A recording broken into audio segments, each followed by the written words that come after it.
Hello and welcome to this great CEO podcast. I'm Pam Singleton and I'm here with yet another great CEO, Rajeev Kapoor, CEO of 1105 Media. Welcome, Rajeev, and thank you for being here. Hi, Pam. Thank you for having me. I really appreciate it. And I got to tell you, I love the name of the podcast. That's awesome. Thank you. So in a few sentences, tell us what 1105 Media does. Wow. It's really interesting because 1105 Media is basically a kind of like a mini conglomerate type organization. So I'm CEO of a holding company that's called 1105 Media Inc.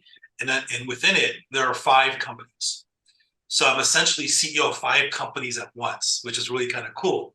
And all 5 companies are at different levels. Now, with that being said, what they all do, what they all have in common, they're all B2B marketing and media companies. So the ultimate goal is we connect buyers with sellers and sellers with buyers, right? That's our ultimate goal. That's what we do. We do that through face-to-face events. We do that through email marketing, newsletters, webinars, research assessments, you name it. So anything from a B2B marketing and media perspective, we do. So we pretty much do anything anybody needs. We don't do so. The only 2 things we don't do social media because social media for B2B doesn't really exist, and we don't do PR. That's just not our wheelhouse. You don't know, what was that last part? You don't do PR. Okay. We don't do PR. And there are PR professionals who are way, way better than those kind of things. Right. So we've looked into it. It just doesn't fit with our model. And so those are the ones, but we'll do everything else. All right. So you match buyers and sellers. Very good. There are plenty of marketing agencies out there. How do you differentiate with your company from your competitors? That's a great question. So, as I mentioned, there are 5 companies in the portfolio that all report into me as the CEO. And so they all are focused on that. They are all mostly, except for one, focused on the tech space. Mm-hmm. So we're very much tech oriented. We have one company that's focused on the data and analytics space called TDWI. We have one company that's focused in the kind of cloud infrastructure, technology infrastructure, cloud, kind of emerging tech space. Mm-hmm. We have one company that does the same thing as the one I just mentioned, but mostly in the educational market. And then we have one company that does more traditional infrastructure. So that they do everything from physical and cybersecurity all the way up to occupational health and safety. Okay. So, pardon me. So it's a pretty diverse portfolio, and they all focus. So in total, there's about 56 brands underneath us, and we have hundreds of thousands of content pages, over the years, and all these companies kind of got put together through acquisitions and everything like that. So that's a little bit about us and what we do. And the last company is we have an agency, a full service agency as well within the business.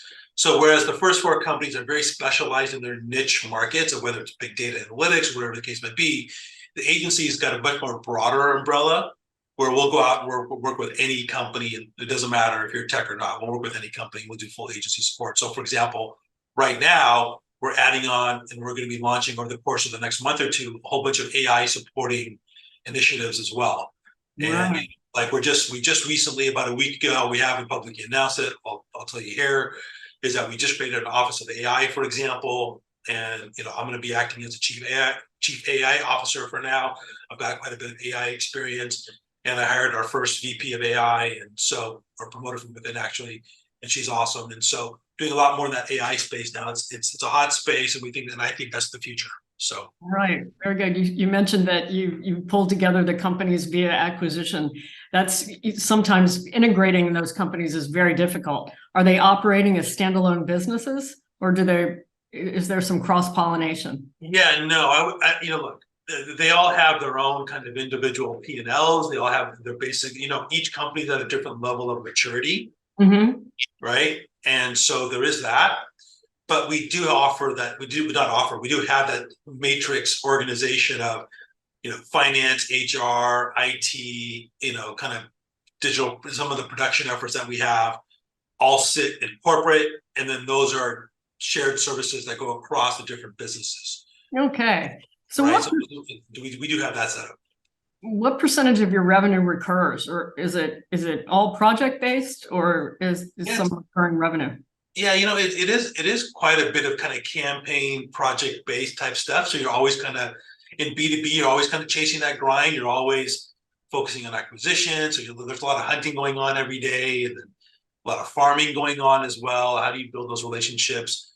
If we look at our business, for example, half our business is repeat customers, not necessarily a $9.99 or as you would think of a subscription model, but just companies that we have some really strong relationships with, that we do a lot of great things with, that we have good results with. And then the other half of it is, and these numbers fluctuate. Like in one group, it might be 60-40, the other group it might be 50-50, one group it might be 40-60, whatever the case may be. And the other is that we're always constantly hunting new business and trying new things. But we also have a fairly robust events business where we do B2B events, face-to-face events. And that business, so that business obviously went to zero during COVID, right? Yes. You can imagine you've got this really healthy business doing X millions of dollars, and then overnight it's just gone. And so we actually, and so that was at one point about 40-45% of our overall revenue. Oh, gosh. And when COVID hit, that all just disappeared overnight. So it's like driving a car at 100 miles an hour and just slamming into a brick, and out of nowhere, a brick wall just comes up and you hit it. And you have no time to adjust. But, we adjusted and we pivoted, and, after about 24 hours of a pity party, like, oh my God, what do? We pulled ourselves up by our bootstraps and we figured it out. And we've actually had some of our best and most profitable years over the last few years. And the challenge for us right now is we are facing, even though the rest of the economy is not in a recession, the technology world is in a little bit of a recession. You see all the layoffs that are happening in the technology space. And so, and for us, what we know is that technology markets like stability. So the more things can get stabilized, whether it's with interest rates or whatever the case might be, the more there's opportunity for us. And so, but we're going to have a good year this year. It won't be as amazing as last year, but we will have a good year this year. And then we'll just keep building from that. But the biggest challenge, quite frankly, Pam, is that we are trying to continue to build back our events business from the COVID days, because a lot of CEOs, a lot of my peers, I'm sure a lot of the people you've talked to feel like, oh, just do it on Zoom, or why do you have to go to an event? You don't need to do that, right? So we're trying to show that getting out and meeting people and doing those things is really important. And so that's kind of where we are right now with that. So hopefully over the next year or two, that just do it over Zoom thing will start to slowly dissipate, and more and more people will find that value of going to these conferences, meeting these people, building those relationships, and those kinds of things will come back. So there's nothing like eye-to-eye contact. So in person. Now you have a thriving business despite the softness in the technology sector, but every business has some constraint and some internal constraint that if you could change would make it a better business. What's the one thing you'd like to change to make it even better within your control? Look, I mean, I think if like money were no object, right? I think there's an opportunity for some acquisitions. I think there's some opportunity for some more investment, and being able to take some testing new products, trying new ideas, taking some more risks. But we're going to be doing some of that. We're getting ready to launch, like I said, a lot more in the AI space. But those things are an investment now for a payoff down the road in the next year or two, right? We're in the process right now of launching our first education technology event. And we actually had an education technology face-to-face event that I sold in early 2015. We haven't had one since.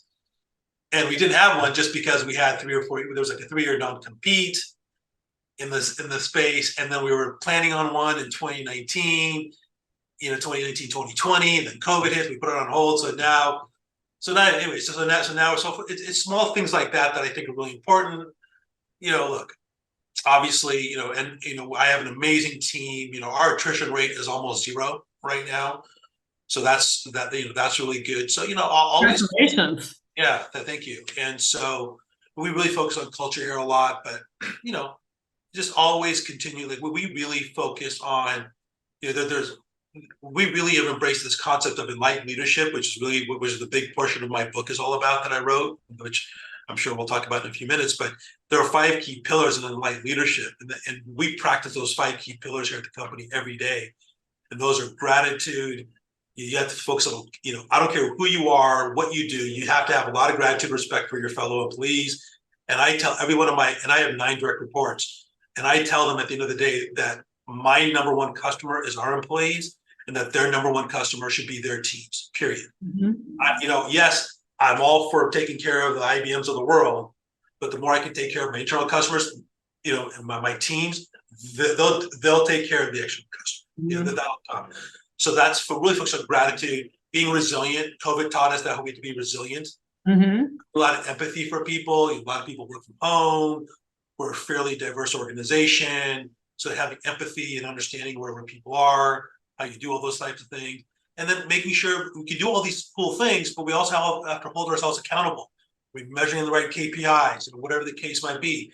And then at the end of the day, and it starts with me, is how transparent. We have to be very transparent. And a lot of people say, well, what about trust? And because if you take those 5 attributes of gratitude, resilience, empathy, accountability, and transparency, you take the first letter off of all those, it spells the word great. And that's how I came up with the title of my book. But people that ask me about transparency and they say, well, what about trust? And I said, look, you can't have trust without transparency. There's no chicken and egg here. You have to tell the teams what's happening, what's going on. And I learned that during COVID. I mean, I kind of always knew that, I always like that. But during COVID, I really learned, I said, look, guys, if we're gonna do some furloughs or layoffs, if we're gonna do pay cuts and all these things, I need to tell you why. And I'm gonna be fully transparent with you. And I'm not gonna hide anything from you. And quite frankly, it was awesome. It was great. And the other thing, is that we didn't take $1 of PPP money, not $1. I did not take $1. We did not take $1 of government money, not $1. And so, I'm not one of those guys who took money and went and bought a beach house, So, and you hear these stories, but we did not take $1. I'm pretty proud of that. So. All right. Well, very good. Let's talk about you for a bit as CEO. Tell us again the name of your book. It's called Chase Greatness. Chase Greatness. Yep, that's the main title. And then the subtitle is Enlightened Leadership for the Next Generation of Disruption. All right. Well, very good. Well, we appreciate your philosophy. How long have you been CEO? Well, this is my 3rd CEO gig. And I was president of a company before that. And prior to that, I was an executive at Dell Computer for a long time. Okay. And so in terms of being a CEO, this is my 3rd time being a CEO. And I've been here now in December. It'll be in November. It'll be 9 years. Okay. So how many hours a week do you work and how do you allocate your time? Well, first of all, let me answer the latter part first. So I've got an amazing management team. I really do. They're fantastic. And, we decentralize. So I read this amazing book a few years ago called CEO Outsiders. And I learned a lot from, I love reading about it, what people have done. I love, Steve Jobs, for example, and Bob Iger, and those guys. Steve Jobs, when I bring up Steve Jobs, people are like, well, Jobs is a jerk. And I go, well, Jobs 1.0 was a real jerk, right? But he was still a visionary. Jobs 2.0, when he came back to Apple, was less of a jerk. But you know what he did? He had to put his ego aside to make a deal with Bill Gates. Right. Yeah, and then he focused on surrounding himself with the best management team possible. And and if you go back and you read about Capital Cities, ABC, and when they bought Disney and that whole thing, and Bob Iger's rise, what he did and what he attributed his success to was building this phenomenal management team. Satya Nadella at Microsoft, focusing a lot on gratitude and rebuilding the management team, focusing on the employees and focusing on the developers. So so for me, I made a conscious decision a while back that I'm going to do everything I can to invest and build up an amazing management team. Mm-hmm. We're going to decentralize decision making. Corporate is no longer going to make a decision for so I have 3 business unit presidents, and so that manage the 5 companies. And so I am not going to make a decision that's going to affect their P&L because it's going to affect their bonus. They're closer to the customer. They need to make the decision. And my job is to help, to discuss, to give my feedback, to give my thoughts, provide my experience, to do those kinds of things. And so that's really worked out really, really well for us. So I'm much more focused now on strategy, on innovation, on new ideas, those kinds of things. And so that's how I kind of, man, like, my week is fairly easily structured. My Mondays are all my one-on-ones and, in review with finance. Tuesdays are staff meetings, those kinds of things. And then Wednesday, Thursday are set aside for kind of any customer interaction that needs to happen. There's a lot of open slots in there. I try to build in time for myself every day for my own personal well-being, whether it's my own mental wellness or physical wellness. I do that every day. And then Fridays, quite frankly, are a little bit more relaxed days. There's not a lot of my calendars on Fridays. And I do a lot of my podcasting sometimes with folks on Fridays, like I'm doing with you now. And then every Friday we do what we call a twig-in, which is This Week in Good News. And we review the week. We review Monday through Thursday night, basically, or from Friday to Thursday. And I have every person on my management team sends me an email with what was the good news for the week, and we compile that. We send that out to the team. And the whole point there is that we want to end the Friday on a positive. Absolutely. I want them to go into the weekend on a positive, and that it's okay. Whatever problem exists at 4 p.m. on a Friday, nothing's going to happen over the weekend. It'll still be there at 8 a.m. on a Monday or 9 a.m. on a Monday. So hopefully the positive will be also. Yeah. And so, but it's a point to show that, look, we're all human, right? No one wakes up in the morning and says, hey, I'm going to go really, screw up on purpose. Right? No, certainly not. Yes, mistakes happen, challenges happen, market changes happen. There are things out of your control. COVID was out of everybody's control. Tech recession is out of their control. But what's in their control is their ability to pivot, to think of new ideas and those things. And I want to just make sure that they stay on top of that. All righty. So as any business grows, as leaders, we have to shed responsibilities to develop our people and free ourselves up to focus on higher level work. So name one major responsibility you've delegated in the last 6 months. In the last 6 months? Yep.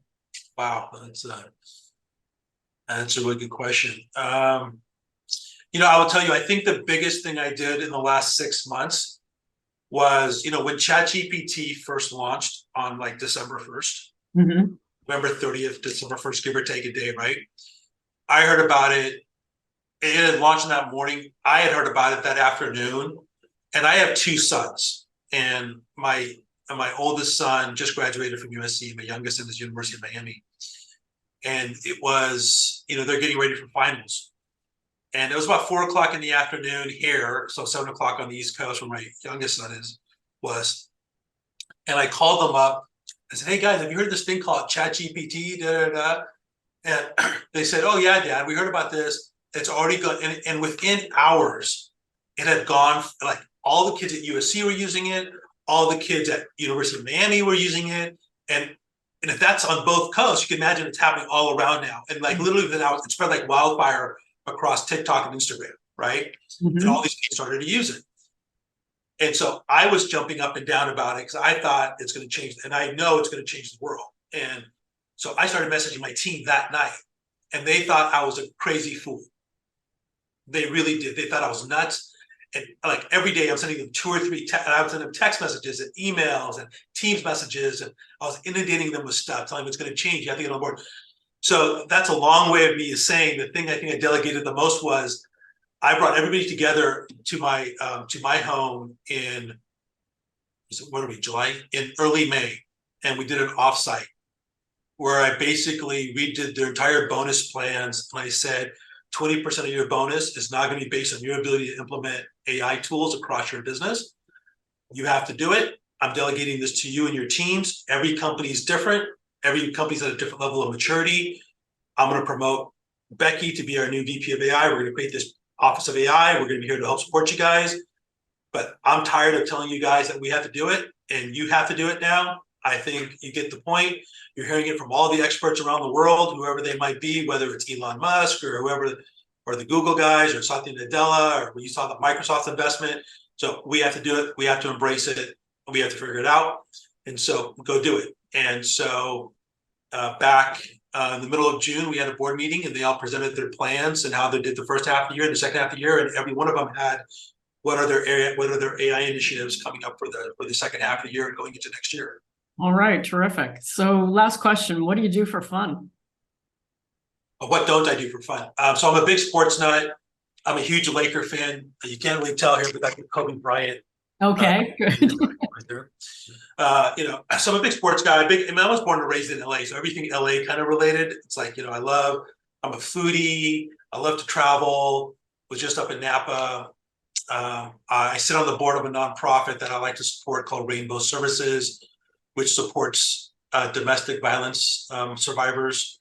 Mhm. I'm on the board of an AI company, and then I actually write movie scripts. So I sold my first movie script last year. Oh, congratulations. That's terrific. Because of the writer's strike, I can't pitch anymore. But right before the writer's strike, I had a positive meeting with a big streamer about my second movie script.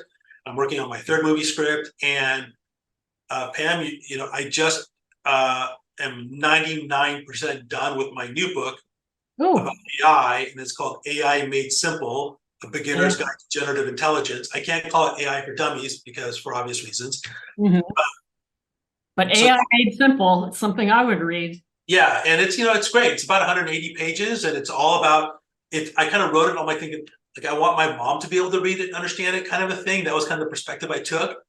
And so it's not meant for someone who's super techie, or if there's someone listening to this and they're techie and they've got a CTO and they can go, they're already into this stuff. It's really not for them. It's really meant for that, for more of that lay person who's hearing all about this. They don't know what to do, right? And so I'm excited about that. That'll probably come out September, October. Yeah, work out some, but I would say my biggest passion is probably my dog. I have a 7-year-old Labradoodle named Chewy, and he's the light of my life. And he's my best friend. And so, yeah. All righty. All those fun things. Rajeev, this was awesome. Great interview. Thank you for joining us. And we wish you great luck going forward. Thank you. Thank you for having me. And I hope the listeners found value. Very good.